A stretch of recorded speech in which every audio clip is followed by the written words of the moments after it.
Voilà, donc dans la première partie de mon exposé, j'ai surtout voulu montrer d'abord comment est-ce que le tourisme et le handicap peuvent s'articuler, et puis j'ai surtout aussi tenté de souligner l'émergence du concept d'accessibilité et son importance dans les questions relatives au tourisme et au handicap. Donc vous comprenez bien que ce concept d'accessibilité reste essentiel et très important. Reste maintenant à le définir. Qu'est-ce qu'on entend lorsqu'on parle effectivement d'accessibilité? Alors, étymologiquement, accessibilité, du latin accélérer, signifie s'approcher, rendre plus proche. C'est ce qu'on trouve finalement comme définition dans le dictionnaire, où ce qui est accessible, c'est ce que l'on peut atteindre. Moi, je dirais de manière, je dirais plus précise, il faut bien déconstruire l'accessibilité pour comprendre qu'est-ce qu'elle vient évoquer. Souvent, le sens commun réduit l'accessibilité à l'espace. Lorsqu'on pense accessibilité, on pense accéder à un endroit, accéder à un espace. Oui, c'est ce que j'appelle l'accessibilité spatiale ou géographique.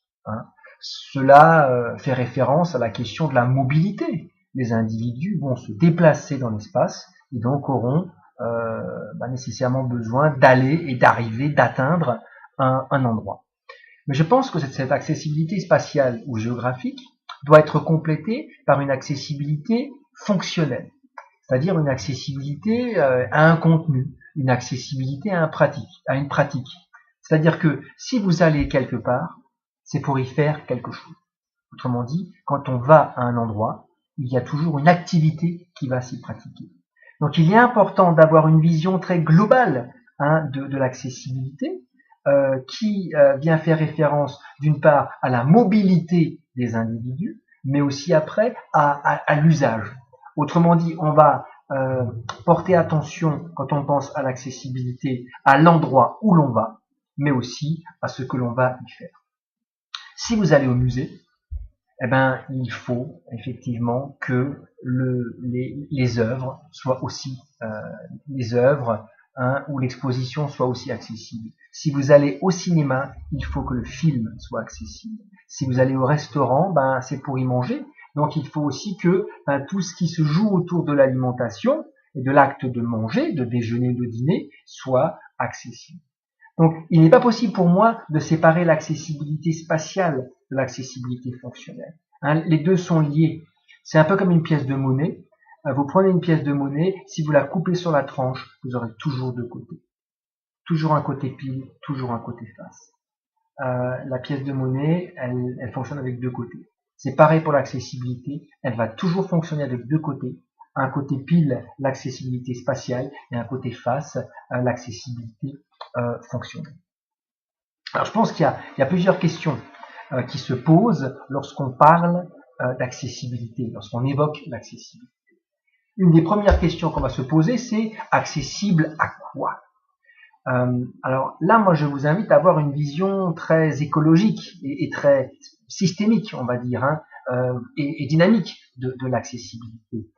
Lorsqu'on parle effectivement d'accessibilité et qu'on se pose la question accessible à quoi, il faut voir effectivement un environnement très vaste, comme un système où l'ensemble des ressources, des composantes de l'environnement devraient être interconnectées pour que les personnes puissent les utiliser.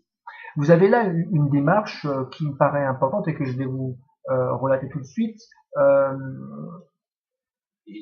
dont l'usage, à mon avis, est assez aisé. Cette démarche porte le nom d'un acronyme APCU.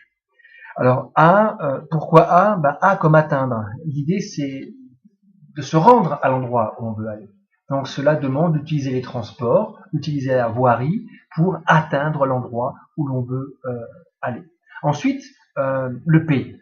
P comme pénétrer. Une fois qu'on arrive à l'endroit où l'on souhaite aller, il faut rentrer dans le bâtiment. Il faut aller à l'intérieur. Donc on est dans la logique de pénétrer. A comme atteindre, P comme pénétrer, C comme circuler. Une fois qu'on a atteint le bâtiment, qu'on y a pénétré, on peut effectivement y circuler. On va se déplacer dans le bâtiment. Donc cela implique le repérage, le déplacement, l'orientation dans l'espace. Pour faire quoi? Dernière étape, Le U renvoie à utiliser. On va donc utiliser les ressources, on va utiliser les prestations, on va jouir des services que propose l'espace où l'on est. Donc on a effectivement atteindre, pénétrer, circuler, utiliser, qui sont des étapes qui nous permettent de bien penser à quoi effectivement, à quoi l'accessibilité fait référence. L'idée ici, c'est aussi peut-être de penser ce qu'on appelle la chaîne de déplacement. L'accessibilité est un phénomène qui doit être continu et il faudrait la considérer comme une chaîne avec des maillons qui sont reliés les uns entre eux et qui font que effectivement là il y a une chaîne de déplacement et qui est continue. Et il faudrait qu'il n'y ait pas d'obstacle, pas d'entrave, sinon il n'y a pas d'accessibilité. Si vous avez un obstacle, c'est un maillon de la chaîne qui est cassé et du coup vous n'avez plus de chaîne. Donc voilà, ça c'est un premier point que je vous soumets, une perspective écologique et dynamique de l'accessibilité dans un environnement qui finalement est un environnement global. Deuxième question qui va se poser après l'accessible à quoi, c'est plutôt l'accessible à qui. Alors généralement, lorsqu'on parle d'accessibilité, on pense au handicap. De manière même plus précise, lorsqu'on parle d'accessibilité, on pense au handicap moteur, et notamment aux personnes en fauteuil. Mais on pourrait aussi penser l'accessibilité comme un phénomène global qui concerne tout le monde, et pas que les personnes handicapées. C'est-à-dire que l'accessibilité qui est organisée, pensée, structurée pour un public en situation de handicap va pouvoir finalement profiter à tout le monde. Et elle va permettre effectivement d'augmenter la qualité d'usage, la qualité de vie, le confort de l'ensemble des utilisateurs d'une prestation ou d'un espace. Vous installez une rampe pour rendre un bâtiment accessible aux fauteuils, et bien cette rampe sera aussi très appréciée par un livreur qui pourra l'utiliser aussi de manière très très pratique. Vous installez des portes qui sont très très larges pour faciliter la circulation également des fauteuils. Vous allez voir que l'ensemble des personnes vont apprécier le fait qu'il y ait des portes larges parce qu'elles pourront circuler plus aisément. Les personnes déficientes mentales ont besoin de repères visuels, de pictogrammes. Il leur faut ce qu'on appelle une signalétique.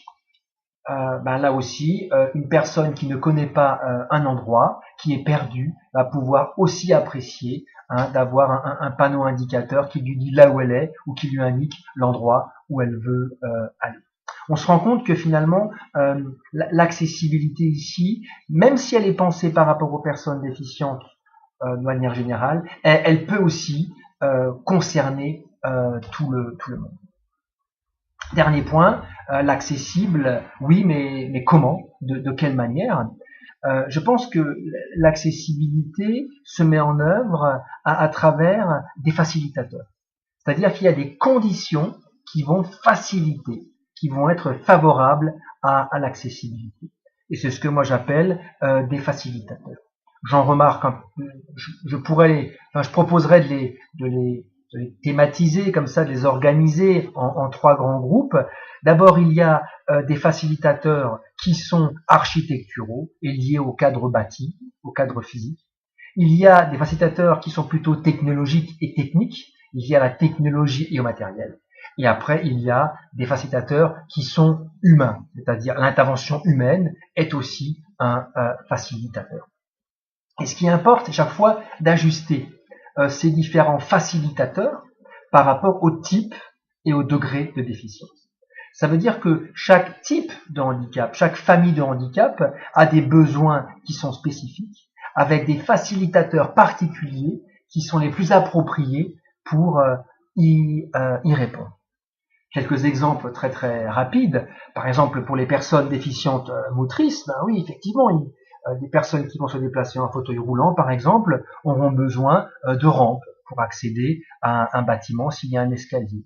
Elles auront besoin parfois de sentiers ou de chemins qui sont aménagés avec un sol plat et stable pour qu'elles puissent se déplacer facilement. Je prends l'exemple. Si vous voulez rendre une plage accessible au fauteuil, il faut penser un revêtement sur la plage, de manière à ce que la personne puisse aller sur la plage sans rester coincée dans le sable.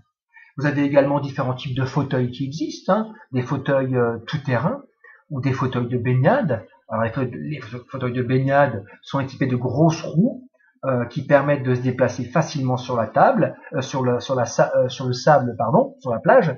Et puis vous avez également des flotteurs hein, qui permettent à ce fauteuil de rester à la surface. Vous avez également des fauteuils monoroues qui existent. Avec vous avez un fauteuil, vous avez une roue en dessous avec une suspension, avec à l'arrière un guidon et puis à l'avant deux tiges, un fauteuil qui est piloté par deux personnes valides, ce qui permet de pratiquer de la randonnée ou d'emmener les personnes en forêt ou en montagne hein, pour visiter des sentiers ou des monuments historiques ou des bâtiments qui sont un petit peu loin d'espaces entre guillemets plutôt urbains, mais d'espaces plutôt naturels. Alors pour les personnes déficientes visuelles, voilà. Alors pour les personnes malvoyantes, qu'est-ce qu'il leur faut? Il leur faut effectivement des éléments contrastés, des couleurs contrastées, parce qu'elles ont des restes visuels, mais il faut qu'elles puissent quand même bien distinguer, par exemple dans une pièce ou un endroit, le sol du mur. Vous avez un mur blanc, vous avez un sol blanc, la personne malvoyante ne va rien repérer.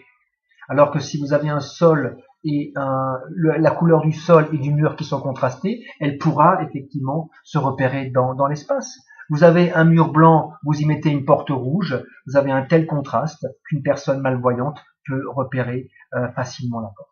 Par contre, pour une personne non-voyante, le contraste n'est pas important. Ce qu'il lui faut là, c'est plutôt des bandes de guidage au sol, par exemple, hein, qui vont lui permettre de se repérer et de trouver son chemin.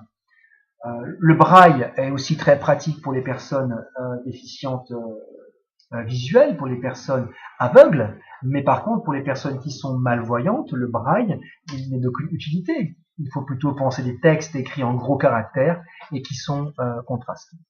Enfin, là aussi, si je fais un petit focus sur les musées, par exemple, on se rend compte que de plus en plus de musées proposent des activités de découverte de leurs œuvres basées sur une approche sensorielle.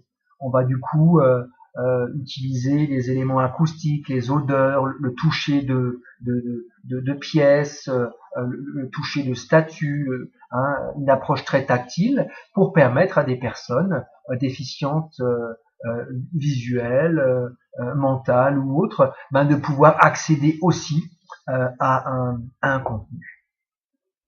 Et pour terminer là-dessus, quelques exemples très rapides. Par exemple, pour les personnes déficientes mentales, les difficultés auxquelles elles sont confrontées, c'est la question du repérage spatio-temporel, de la lecture et puis de la compréhension en général.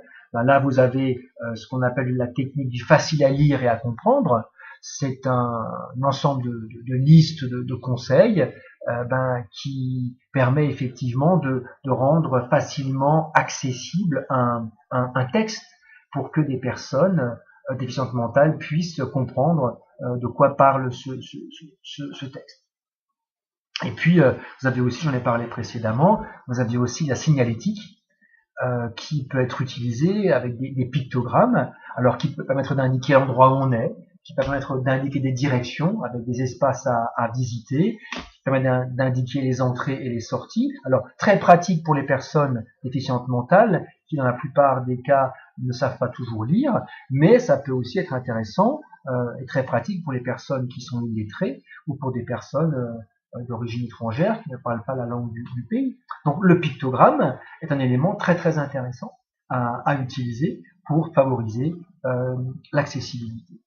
Donc là, j'en ai fini avec cette partie accessibilité. Donc maintenant pour la suite, je vais me concentrer sur un lieu en particulier que sur lequel je vais appliquer cette méthode d'atteindre, pénétrer, circuler et utiliser que j'ai évoquée à l'instant.